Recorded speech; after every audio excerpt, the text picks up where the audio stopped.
जब भी कोई व्यक्ति गौतम बुद्ध के संघ में शामिल होता था तो बुद्ध उसे सबसे पहले शांत रहने के लिए कहते थे। ध्यान की अवस्था में जाने से पहले उस भिक्षु को शांत रहना सिखाया जाता था। आज के दौर में हर तरफ सौरी शोर है। इसकी वजह से दिमाग में तनाव पैदा होना लाजमी है। ऐसे में अगर आप हर रोज कुछ देर मौन रहने का अभ्यास करते हैं तो इससे आपके तनाव पैदा होने वाले हार्मोन के लेवल में कमी आती है। इससे आपका दिमाग शांत होता है, गुस्सा नियंत्रित रहता है और तनाव बढ़ाने वाले हार्मोन्स का लेवल घटता है। आज के इस वीडियो में हम जानेंगे कि किन मौकों पर हमें शांत रहना है और किन मौकों पर हमें बोलना है और शांत रहने से हमारे अंदर क्या बदलाव आ सकता है। दोस्तों, संध्या काल का समय था। गुरु अपने सभी शिष्यों को बुलाते हैं और कहते हैं, कल सुबह सब लोग नदी में स्नान करने के बाद तुरंत हमारी कुटिया के सामने उपस्थित हो जाना। सभी इसी से हैरान रह जाते हैं कि हम लोगों ने कुछ गलती की है क्या, लेकिन गुस्से से यह कहते हैं कि हो सकता है कि गुरुजी कल सुबह कुछ अच्छी बात बताने वाले हैं। सब लोग रात को सही समय पर सो जाते हैं और सुबह उठकर सभी लोग नदी में स्नान करने के बाद वापस गुरुजी के सामने उपस्थित हो जाते हैं। गुरु कहते हैं, आज हम तुम सबको चुप रहने के फायदे के बारे में बताऊंगा। गुरु कहते हैं, 10 मौके जहां पर चुप रहने से होता है लाभ और बोलने से नुकसान। गुरु कहते हैं, अगर आप इन 10 मौकों पर शांत हो गए यानी मौन हो गए तो आप जो चाहेंगे वही मिल जाएगा। आपकी जिंदगी में चमत्कारिक बदलाव शुरू हो जाएंगे। जरूरत से ज्यादा बोलना या चुप रहना दोनों ही अच्छी बात नहीं है। जैसे जरूरत से ज्यादा बारिश हो जाना या फिर धूप दोनों ही दिक्कत देती है, उसी तरह अनावश्यक बोलने से भी काफी नुकसान होता है। गुरु कहते हैं कि पहला ऐसा मौका जहां पर व्यक्ति को चुप रहना चाहिए, बिना तथ्य के ना बोले। गुरु ने कहा, अगर आपके पास कोई तथ्य नहीं है तो वहां चुप रहने में ही भलाई है। चुप बैठने से दिमाग में नई कोशिकाओं का निर्माण होता है और इससे ज्ञान की वृद्धि होती है। बोलने में भलाई वहीं है जहां आपको किसी चीज के बारे में पूरा ज्ञान हो।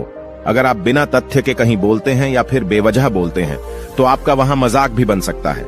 अगर आपके पास पर्याप्त जानकारी नहीं है, ऐसी जगह पर बोलने से आपका मजाक तो बनी रहेगी, साथ ही साथ लोगों का भरोसा भी आपसे उठने लगेगा। इसलिए ऐसी जगह पर शांत रहो जहां तुम्हें पता ना हो कि क्या बोलना है क्या नहीं। कई बार कुछ लोग ऐसे होते हैं जो हर जगह अपनी उपस्थिति बताने लगते हैं। उन्हें पता नहीं होता है कि हमें क्या बोलना है, लेकिन फिर भी बोलते जाते हैं और फिर बाद में दूसरे लोग उनके जाने के बाद उनका मजाक उड़ाते हैं। जब तक आपको उस तथ्य के बारे में अच्छा ज्ञान नहीं है, उसके बारे में पता नहीं है, तो वहां चुप रहना ही ज्यादा समझदारी है। गुरु ने कहा, दूसरा ऐसा मौका जहां पर व्यक्ति को चुप रहना चाहिए। शब्दों से न पहुंचे ठेस। अगर आपके शब्द किसी को मानसिक ठेस पहुंचा रहे हैं तो वहां चुप हो जाना चाहिए। कमजोर व्यक्ति के बारे में कुछ भी बोलकर आप महान नहीं बन सकते हैं। महान आप किसी कमजोर का साथ देने में बनेंगे। कई बार होता है कुछ लोग अपने से छोटे व्यक्ति को भला बुरा कहते रहते हैं। सामने वाला इंसान तो कद से आपसे छोटा है, वह आपको कुछ नहीं बोलेगा, लेकिन आप उसकी नजरों में गिरते चले जाएंगे। हो सकता है कि कल वह भी आपसे पद में बड़ा हो जाए। पद में आपसे जब वह बड़ा हो जाएगा तो आज जो रवैया आपका उसके साथ है, आने वाले समय में वह भी आपके साथ वही करेगा। आप किसी को नीचा दिखाकर बड़ा नहीं बन सकते हैं। बड़ा बनना है तो अपने से छोटे लोगों का इज्जत भी करना सीखें और साथ ही साथ बड़े लोगों का भी सम्मान करना चाहिए। लोगों को लगता है कि अगर वह अकड़कर बोलेंगे और सामने वाले को नीचा गिराने की कोशिश करेंगे तो वह बड़े बन जाएंगे, तो यह उन सब की भूल है। बड़े होने की बजाय आप उनकी नजरों में गिरते चले जाएंगे। गुरु ने आगे कहा, इसलिए शिष्यों, तुम सब जब भी बोलना आदर भाव से बोलना, ताकि तुम्हारी बात लोगों को अच्छी लगे। बोलने में भाई बहन, माता पिता, मित्र इत्यादि संबोधन शब्दों का इस्तेमाल जरूर करना। इससे तुम्हारी मान प्रतिष्ठा तो बढ़ेगी ही, साथ ही साथ लोगों की नजरों में तुम समझदार व्यक्ति बनते जाओगे। गुरु ने आगे कहा, तीसरा मौका जहां पर व्यक्ति को चुप रहने में ही भलाई है। क्रोध या घृणा करने वाले लोग, जब कोई अपना या सगा संबंधी आप पर क्रोध कर रहा हो, आपका अपमान कर रहा हो, तो आपको उस वक्त चुप रहना चाहिए ताकि सामने वाले का गुब्बारा पूरी तरह से फट जाए। आप यदि सही हैं तो उसे कतई माफीनामा गए और चुप रहकर ही सही समय का इंतजार करें। वह खुद आपसे माफी मांग लेगा जब उसे अपनी गलती का एहसास हो जाएगा। गुरु आगे कहते हैं कि अगर आपका कोई सगा संबंधी आप पर क्रोध कर रहा हो और आप उस समय शांत हैं, तो यह आदर सम्मान देने की निशानी होती है। इससे न कोई छोटा होता है और न ही बड़ा। अगर आपको क्रोध आ रहा है तो आप या तो वहां से किसी का अनादर किए बिना चले जाएं या फिर चुप रहें। क्रोध करने से आपके रिश्ते खराब होंगे। क्रोध करने से हमेशा क्रोध करने वाले व्यक्ति का ही बुरा होता है। गुरु आगे कहते हैं कि एक बार की बात है, एक सांप जंगल से भागते हुए किसी राजा के घर में पहुंच गया। लोगों ने छेड़खानी की तो वह बहुत ही गुस्सा हो गया, जिससे घर में जो तलवार पड़ी हुई थी उसी को लपेटकर कसने लगा और धीरे धीरे उसका पूरा शरीर कट गया। यह गुस्सा उसे खा गया। ठीक उसी प्रकार हमारा गुस्सा भी हमारे शरीर को तलवार की भांति काटता रहता है। गुस्सा ध्यान से खत्म होता है प्रतिदिन। अगर आप ध्यान की मुद्रा में बैठे हैं तो आपका गुस्सा आपके नियंत्रण में रहेगा। गुरु आगे कहते हैं कि यह तरीका है कि आप प्रतिदिन ध्यान का अभ्यास करें। इससे आपके शरीर में जो हार्मोन्स गुस्से को बढ़ावा देते हैं वह सब तुम्हारे नियंत्रण में रहेंगे, जिससे शरीर गुस्से पर आसानी तुम्हारा से काबू पा लेगा। लेकिन एक तरीका यह भी है कि जब भी आपको गुस्सा आए तो आप यह समझने का प्रयास करो कि क्या मेरा गुस्सा जायज है या नहीं, हमें वहां पर बोलना चाहिए कि नहीं। जब आप खुद इस बात का आकलन लगा पाएंगे तो आपको खुद पता चल जाएगा कि हमें गुस्सा करना चाहिए या नहीं। फिर भी आपको गुस्सा आ रहा है तो आप वहां से हटने का प्रयास करें, वहां से दूर चले जाएं। धीरे धीरे समय के साथ आपका दिमाग शांत हो जाएगा। गुरु ने कहा, चौथा ऐसा मौका जहां पर इंसान को बहुत ही समझदारी के साथ काम लेना चाहिए, वहां पर आपको चुप रहना ही चाहिए, जहां पर उस मुद्दे से आपका कोई संबंध ना हो। अगर आपका किसी मुद्दे से कोई संबंध ना हो तो वहां आपका चुप रहना बनता है। बिना किसी वजह अगर आप दूसरे के मुद्दे पर बोलेंगे तो यह आपके लिए अनिष्टकारी होगा। इसमें केवल और केवल आपका ही नुकसान है। जल्द ही आप किसी दो लोगों के बीच हो रहे विवाद में जल्दी अपनी टांग न डालें। अगर सामने वाला आपको बुला रहा है अपना झगड़ा शांत करवाने के लिए तो ही आप वहां पर जाएं। किसी की व्यक्तिगत जिंदगी में दखल अंदाजी नहीं देनी चाहिए जब तक कि वह व्यक्ति आपको नहीं बुलाता है। अपने झगड़े को शांत करवाने के लिए कुछ लोग फालतू में दूसरे के विवाद में कूद पड़ते हैं। इससे उनके मान सम्मान मर्यादा पर लोग उंगली उठाने लगते हैं। गुरु कहते हैं कि 10 मौकों में 5वां ऐसा मौका जहां पर व्यक्ति को बहुत ही समझदारी के साथ चुप रहना चाहिए। आपके शब्दों से किसी मित्र को हानि न पहुंचे। अगर आपके शब्द सामने वाले के परिवार या मित्रों की प्रतिष्ठा के बारे में बुरी झलक दिखा रहे हैं तो आपको चुप रहना चाहिए। किसी के परिवार या फिर मित्र के बारे में बुरा बोलने से केवल आप ही बुरे बनेंगे। जो चीज आसानी से खत्म की जा सकती है उसे अपने शब्दों से बड़ा न करें। बिना चिल्लाए बात करने का प्रयास करते रहना चाहिए। अगर आप बिना चिल्लाए कोई बात नहीं कह सकते तो आपका चुप रहने में ही भलाई है। किसी पर चिल्लाने से आपके व्यवहार के बारे में पता चलता है। ज्यादा बोलने से चीजें हमेशा खराब ही होती हैं। कई बार कुछ रिश्ते ज्यादा तेज बोलने की वजह से टूट जाते हैं। इसलिए अपनी आवाज में मीठापन लाएं। आपके शब्दों से आपके दोस्त को हानि नहीं पहुंचनी चाहिए। कभी कभी दोस्तों के जब हम मजाक हैं तो रहे कि आपके शब्दों से किसी का अनादर ना हो। मजाक को भी हमेशा शब्दों के मायने में ही रखें। जहां किसी को शब्दों से चोट लगे वहां चुप हो जाएं। ज्यादा बोलने से हमेशा नुकसान ही होता है। किसी और की प्रतिष्ठा को अपने शब्दों के माध्यम से उसे हानि नहीं पहुंचानी चाहिए। यदि आपके शब्दों से किसी और की प्रतिष्ठा को ठेस पहुंच रही है तो वहां आपको चुप हो जाना चाहिए।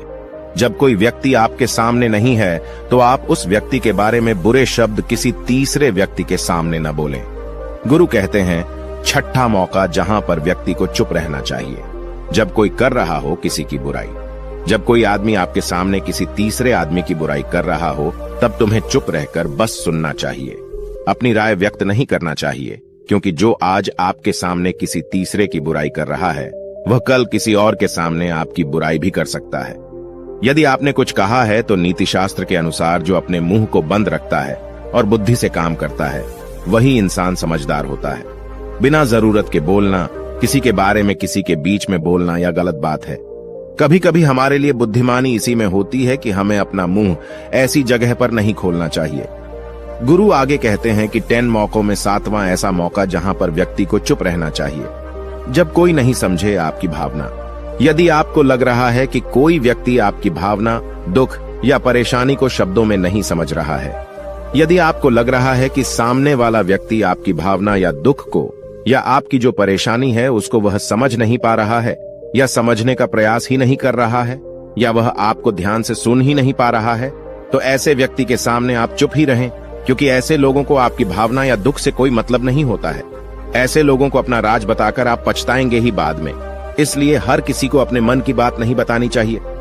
अगर आपको लग रहा है कि सामने वाला आपकी बात को नहीं समझ पा रहा है, आपकी भावनाओं को नहीं समझ पा रहा है, तो वहां पर आपको नहीं बोलना चाहिए, क्योंकि आज में आपका मजाक ही बन जाएगा जब आपको लगने लगे कि सामने वाला आपकी भावनाओं को ठीक तरीके से समझ रहा है, आप जो कह रहे हैं वह ठीक से सुन रहा है, तभी आप उसे अपनी बात कहें।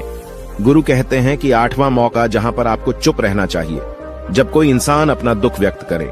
यदि कोई इंसान अपने दुख या परेशानी को आपको बता रहा है, तो इसका मतलब यह है कि वह आपको अपना समझ रहा है। ऐसे में तुरंत ही उसे समाधान बताने के बजाय चुप रहकर उसके दुख या समस्या को सुने।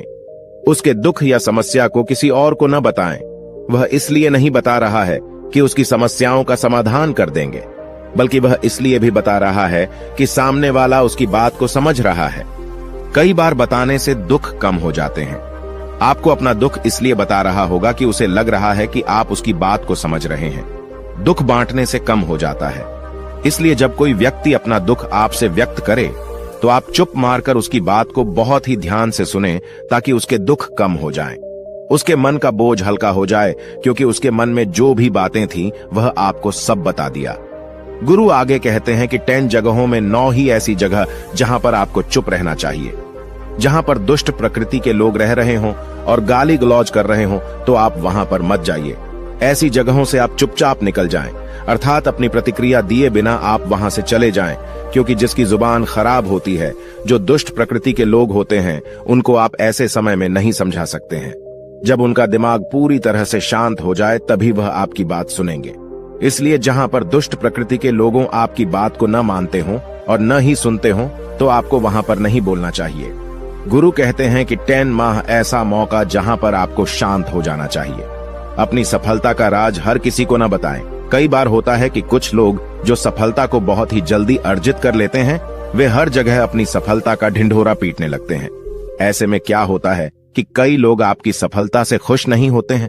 अगर आप अपनी सफलता का जबरदस्ती लोगों में ढिंढोरा पिटवा रहे हैं, तो लोगों की नकारात्मक ऊर्जा आपको प्रभावित कर सकती है। जब आप सफल होंगे, तो सबको पता चल जाएगा कि आप सफल हो गए हैं। ढिंढोरा पीटने से नुकसान आपका ही होगा। इतना कहकर गुरु ने कहा, शिष्यों, आज के लिए बस इतना ही। अगर तुम सब मेरी इन 10 बातों को अपने जीवन में अपना लेते हो, तो तुम सब काफी हद तक परेशानियों से बचे रहोगे। यहाँ से जाने के बाद मेरी यह बातें आपके जीवन किसी वरदान से कम साबित नहीं होंगी। दोस्तों, मुझे उम्मीद है इस वीडियो से आपको बहुत कुछ सीखने को मिला होगा। अगर आप नए हो तो हमसे जुड़ने के लिए इस चैनल को सब्सक्राइब करना मत भूलिएगा।